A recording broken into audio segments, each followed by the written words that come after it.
harusnya dibawa kemana? Mestinya justru prestasi yang Bali Mandara itu dijadikan benchmark oleh sekolah-sekolah yang lain.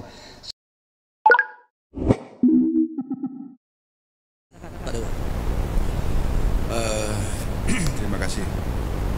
Pertama-tama saya harus mengatakan sebenarnya kan ingin kita mendengar dari ini ya, dari sisi kebijakan dari pemerintah, mengapa persoalan pendidikan khususnya berkaitan dengan SMA Bali Mandara itu kan itu yang sebenarnya jadi pemicu diskusi ini ya, kok diubah gitu kan ini ya. Apakah karena Power Rangers itu kan berubah itu kan nggak tahu ya kita, jadi nggak tahu juga kita mengapa tiba-tiba jadi Power Rangers gitu ya. Nah, itu yang mau kita dengar, karena sebenarnya begini, jangan-jangan kita hanya menghakimi dari satu sisi, sementara dari sisi yang lain kita tidak kita dengarkan. Tapi kan forum ini menyediakan untuk itu sebenarnya, gitu kan? Seperti lagunya Phil Collins itu kan, jadi both side of the story gitu kan? Kita mestinya kita bisa melihat itu dan lalu kita bisa memberikan perspektif. Sebab begini loh. Ada kebiasaan buruk di kalangan politisi kita. Mohon maaf Pak Gede ya, jangan-jangan Anda tidak termasuk di situ ya. Jangan, mudah-mudahan tidak termasuk di situ. Begini, kalau orang mengkritik seorang itu bukan karena dia benci. Saya selalu mengatakan kepada teman-teman aktivis, Anda bisa catat sejak mulai saya jadi aktivis umur 20-an tahun itu. Syarat pertama dan utama jadi aktivis itu tahu nggak Anda? Anda tidak boleh membenci orang. Itu syarat pertama dan utamanya jadi aktivis itu. Anda mengkritik sesuatu adalah Anda mengkritik kebijakannya, Anda mengkritik sikapnya, Anda mengkritik pikirannya, Anda mengkritik mungkin wawasannya yang perlu Anda tambahin. Tapi Anda tidak pernah membenci orang. Dan itu yang saya lakukan. Kalau Anda catat dari dulu ya. Mohon maaf jadi ini agak melebar. Nah, ini maksudnya kan gini. Kalau kita mendengar ini dari sisi pemerintah, jangan-jangan ada sisi tertentu yang kita lewatkan, yang sebenarnya kalau sudah kita hitung-hitung secara rasional mungkin benar gitu ya. Mungkin benar, walaupun mungkin tetap kita tidak setuju. Kan ada ya sesuatu yang benar tapi tidak kita setuju gitu. Ada itu. Ya. Karena begini loh, ini kan Steve Jobs punya ungkapan. Ya, if you want to make everybody happy maksud saya. If you want to make everybody happy, don't be a leader, sell ice cream. Kan gitu dia bilang. Kalau Anda ingin membahagiakan membuat semua orang senang, jangan jadi pemimpin. Jual es krim aja orang senang semua kan gitu. Kan gitu ya, dia Steve Jobs gitu ya. Almarhum Steve Jobs yang terakhirnya jadi mendalami yoga katanya ketika kan. Nah, jadi kita maunya begitu. Atau seperti kata Abraham Lincoln ketika dia memperlakukan pengkritiknya itu apa? Kenapa Anda tidak pernah marah ketika dikritik begitu kerasnya, bahkan sampai berapi-api, saking berapi-apinya rokok nggak tapi hidup sendiri gitu kan? Mengapa Anda tidak pernah marah? Lincoln mengatakan, karena bagi saya, pengkritik saya, orang yang mengkritik saya itu adalah orang yang memberikan saya buku yang belum pernah saya baca. Kan gitu mestinya kita. Jadi mohon maaf, saya kembali ke pertanyaan itu lagi. Dasarnya ya Undang-Undang Dasar. Ya, Undang-Undang Dasar pasal 31 itu kan jelas mengatakan bahwa setiap warga negara itu berhak atas pendidikan. Jadi kalau konstitusi menyebutkan begitu, jangan dianggap sebagai konstitusi gitu loh. Itu harus dijalankan. Konstitusi itu mengatakan begitu, pasal 31 ayat 1 itu, setiap warga negara berhak atas pendidikan. Jadi mau tidak mau harus diberikan. Bahkan penekanan di ayat 2-nya disebutkan. Ya. Itu setiap warga negara itu wajib mengikuti pendidikan dasar dan pemerintah wajib membiayai. Ini yang saya katakan berkali-kali di dalam berbagai kesempatan. Nah, itu arti, dan ini debatnya panjang debatnya ini, karena saya harus bercerita nanti ke perdebatan di Panitia Ad Hoc 1 di Badan Pekerja MPR yang salah satu penggagas yang paling gigih memperjuangkan ini sudah almarhum lagi, ahli pendidikan Profesor Sudiarto. Kalau Anda baca-baca di risalahnya itu, Anda akan ketemu betapa ramanya perdebatan ini. Dari situ kemudian diturunkanlah undang-undang, salah satunya adalah Undang-Undang Sisdiknas. Bukan hanya undang-undang itu kan sistem pendidikan nasional. Sebenarnya ke seluruh ke seluruh bidang pendidikan ini semangat ini harus menjiwai gitu. Artinya begini, negara itu semaksimal mungkin sebenarnya harus bertanggung jawab atas pendidikan warga negara. Karena kita tahu kemampuan negara itu terbatas, paling tidak untuk pendidikan dasar dululah. Negara itu harus bertanggung jawab. Nah, sekarang bagaimana? Pertanyaan Anda tadi. Bagaimana kemudian persoalan dengan siswa miskin atau anak-anak yang miskin itu? Ya, kan ini yang namanya kita harus mengusahakan. Nah, jadi ini saya mulai dulu deh. Salah satu syarat dari constitutional democratic state itu adalah adanya jaminan dan perlindungan terhadap hak-hak asasi manusia. Hak asasi manusia itu ketika diakomodasi di dalam undang-undang dasar, menjadilah dia hak konstitusional. Ketika dia menjadi hak konstitusional, maka dia mengikat seluruh cabang kekuasaan negara karena dia menjadi bagian dari hukum tertinggi di negara itu. Oleh karena itu, maka negara itu wajib menghormati, melindungi dan memenuhi hak-hak itu. Ketentuan itu ditegaskan dalam pasal 28I ayat 4 Undang-Undang Dasar 45, yaitu bahwa negara wajib pemenuhan penghormatan, perlindungan dan pemenuhan hak asasi manusia adalah tanggung jawab negara, khususnya pemerintah. Pasal 28I ayat 4 itu disebutkan sana. Nah, cara memenuhinya gimana? Nah, ini berbeda lagi antara kelompok hak-hak sipil dan politik dan kelompok hak-hak ekonomi, sosial dan kebudayaan. Untuk hak-hak ekonomi, sosial, untuk hak-hak sipil dan politik, cara pemerintah untuk melindungi hak konstitusional itu adalah dengan justru semaksimal mungkin tidak ikut campur ke dalamnya. Orang mau berserikat, berkumpul dan menyampaikan pendapat, pemerintah nggak boleh melarang itu. Tapi kalau itu merugikan hak orang lain, baru kita bertindak. Orang mau menganut keyakinan agama tertentu, pemerintah nggak boleh ikut campur di sana. Nah, tapi ketika dia merusak orang lain, baru pemerintah ikut. Nah, untuk hak-hak ini hak atas pendidikan, pemerintah, bedanya pemenuhan untuk hak pendidikan itu adalah pemerintah atau negara itu justru harus turun tangan langsung semaksimal mungkin. Itu yang sesuai dengan kemampuan pemerintah. Nah, maka disitulah muncul yang namanya konsep afirmasi, affirmative action. Untuk mereka yang begitu miskinnya, pemerintah akan mengusahakan, tentu tidak bisa semua ya. Nah, inilah perlu ada proses seleksi. Sebenarnya bukan hanya tanggung jawab pemerintah, makanya ada program-program beasiswa dan sebagainya itu kan dari situ ininya. Tapi kembali rohnya adalah konstitusi, yaitu hak untuk mendapatkan pendidikan, dan salah satunya itu adalah khusus kalau untuk yang mereka yang tidak mampu, maka harus ada tindakan afirmatif. Baik, Pak Dewo, yang potong sedikit dulu. Tadi ada disampaikan bahwa ketika itu sudah menjadi sebuah bagian dari undang-undang konstitusi, itu pemerintah harus menjalankan, dan itu sebagai pucuk tertinggi dari sebuah proses menjalankan itu. Apa yang harus dilakukan atau oleh sipil kah mungkin atas evaluasi kepada pemerintah ketika konstitusi itu tidak dijalankan? Paling tidak dia bisa mempertanyakan.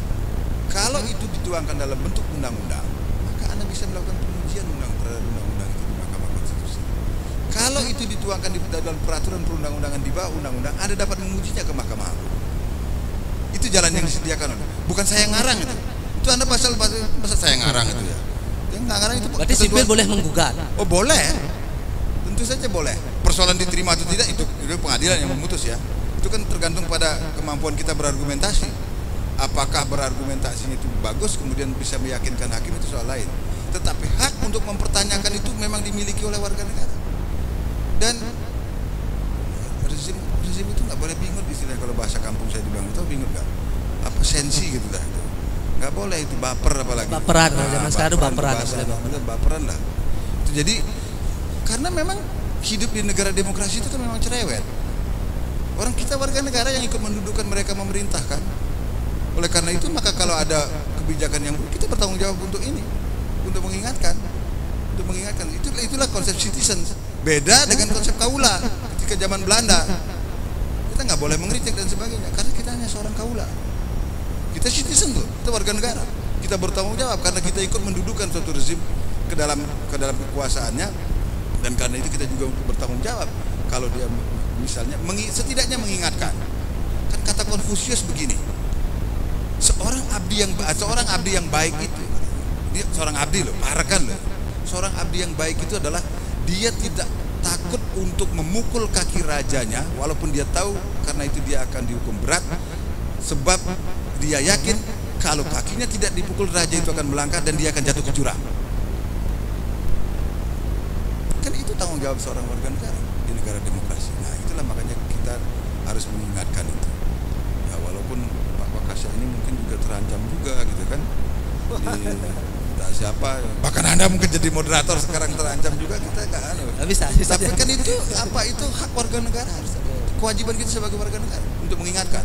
Sekali lagi bukan karena kita benci. Jangan didasari oleh kebencian, itu adalah syarat pertama dan utama dari seorang aktivis.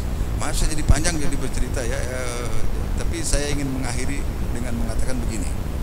Kalau nanti kalau misalnya ada gugatan atau tuntutan tertentu kepada pemerintahan, itu dianggap sebagai tindakan permusuhan. Tapi karena memang itu disediakan jalannya oleh undang-undang dasar, kemudian turunannya dalam undang-undang. Itulah konsekuensi dari hidup kita berdemokrasi. Siap, terima kasih Pak Dewo. Tepuk tangan dulu untuk materi pertama kita. Iya, judul diskusi ini kan lagunya mau dibawa kemana? Siap. Hubungan Ya. kita gitu kan. Ini anak-anak ini kakek-kakek canggih dengan lagu anak-anak gitu ya. Anak-anak saya yang nyetel lagu itu di radio, jadi setiap kali bawa mobil ya lagunya itu juga. Walaupun saya bukan penggemar BTS ya. Jadi tahulah. Enggak, kalau sebenarnya saya justru merasa terganggu sekarang disuruh berbicara, kan saya sedang menikmati apa kesaksian dari para success story dari teman-teman yang dulu ditamatkan oleh suatu sistem yang memang dirancang untuk mengentaskan kemiskinan di satu pihak, dan sangat miskin lagi. 21 kriteria saya tidak terbayang itu. 5 aja menurut saya sudah luar biasa itu kriterianya. Ini 21 ya Pak? 21 nggak bisa ditawar loh itu lagi itu. Nah, sesama orang Bali nggak boleh tawar nggak jadi 20 gitu Pak. 21 itu berat sekali menurut saya, dan saya punya pengalaman, memang bukan saya sih, teman saya yang menurut saya dia sudah miskin, tapi nggak lulus di situ, kurang miskin dia. Berarti benar-benar ada kualifikasi yang luar biasa ketat berarti. Iya betul. Bahasa saya waktu kecil saya dibilang kuang tiwas nektek ya gitu. Sebenarnya miskin Pak, saya klarifikasi. Yang miskin 300, tapi kalau 150 itu sudah lebih banyak. Nah itulah. Harusnya nambah sekolah. Nambah sekolah harusnya kan nambah sekolah. Yang ngurangin anggaran Pak. Itulah. Jadi kan kalau mau ditanyakan kemana sih harusnya arahnya, justru sebenarnya kalau menurut saya, tadi saya bisik-bisik, kebetulan Anda nanya, sekarang saya jawab. Harusnya SMA Bali Mandara itu dengan orang yang miskin, dengan sumber daya manusianya yang secara IQ, secara kecerdasan itu agak terbelakang, dan kemudian dengan relatif dana yang menurut saya kecil itu ya, dan keluarannya begitu besar, kemudian multiplier effect yang tidak dihitung misalnya. Coba sekarang, ada nggak yang lulusan Bali Mandara yang kemudian durhaka, dalam pengertian tidak ada niat untuk menolong orang lain yang juga sama miskinnya dengan dia? Saya yakin semuanya pasti akan mempunyai itu, paling tidak satu orang. Jadi ada berapa orang miskin yang kemudian secara langsung terangkat oleh lulusan dari SMA Bali Mandara sendiri. Anda tanya-tanya sekarang yang alumninya yang sudah bekerja, pasti dia mempunyai itu, naluri itu akan muncul. Nah, ya itu akan datang dengan sendirinya. Bagian itu tidak itu. Nah harusnya dibawa kemana? Mestinya justru prestasi yang Bali Mandara itu dijadikan benchmark oleh sekolah-sekolah yang lain. Saya yang mempunyai sumber daya yang lebih baik, orang tuanya yang lebih mampu, akses kepada pendidikan sebenarnya jauh lebih terbuka. Kenapa menghasilkan rata-rata lulusan yang relatif tidak jauh bedanya? Kalau kita berpegang pada penelitian Prof. Damri ya, walaupun tadi dikritik datanya dan sebagainya, dianggap data-data atau apalah tadi itu kan, kita anggaplah itu benar, dan kita anggap itu secara metodologis bisa dipertanggungjawabkan. Kita berbaik sangkalah dengan soal itu, walaupun kemudian itu kan lahirnya belakangan dari kebijakan penutupan gitu ya. Kita berbaik sangka dengan itu gitu ya. Itu kadang-kadang itu benar. Kan selisihnya tidak banyak kan? Tapi kita yang dibuat berselisih sekarang dengan soal ini gitu. Benar. Itu yang jadi persoalan. Nah ini, tapi sekali lagi akhirnya ini gede bener juga, gede Wardana ini kawan kita ini dengan begini akhirnya kita jadi tahu kan ternyata besar sekali problem pendidikan di Bali kita kan. Dan Tugung tadi ya setiap hari saya dikirimin update data soal pendidikan sama Gongde ini. Ya, jalur urusan jalur belakang dan sebagainya. Dan Anda mungkin kita membaca semua kan. Kan saya sudah pernah sampaikan di diskusi di Ampik Cendikia yang di ini kan. Cara yang paling mudah untuk menduduki satu bangsa itulah. Nggak perlu Anda kirim tentara ke situ, nggak perlu Anda hancurkan di situ. Hancurkan sistem pendidikannya, selesai semua. Dan kita di Bali, kita sedang menuju kemana? Saya nggak jelas juga. Saya jadi menggunakan ungkapan anak saya, gazebo, gak jelas bo gitu. Gak tahu saya mau dibawa kemana sebenarnya. Sama seperti pertanyaannya Armada, mau dibawa kemana hubungan kita ini sekarang ini. Ya. Jadi kalau bolehlah saya bersaran, ya tolong bukan dipertimbangkan lagi lah itu. Karena kita membutuhkan SMA Bali Mandara itu. Rohnya maksudnya, ya udahlah. Jangan kalau kita menggunakan kriteria pokoknya kita habisin dari rezim yang sebelumnya, itu nggak bagus itu. Masa begitu cara kita bernegara? Iya kan? Apapun yang baik misalnya. Kalau begitu negeri ini mungkin sudah habis kan dari dulu. Kalau kita semangatnya seperti itu kan semangat tumpas kelor namanya itu kan. Wow. Tumpas kelor dari semua rezim yang sebelumnya, seret out kelor gitu, habis semua gitu. Mau yang baik tidak tersisa, akhirnya apa yang terjadi? Ya keburukan aja semua sisanya. Kita harus mempunyai mimpi seperti ini. Akhirnya saya jadi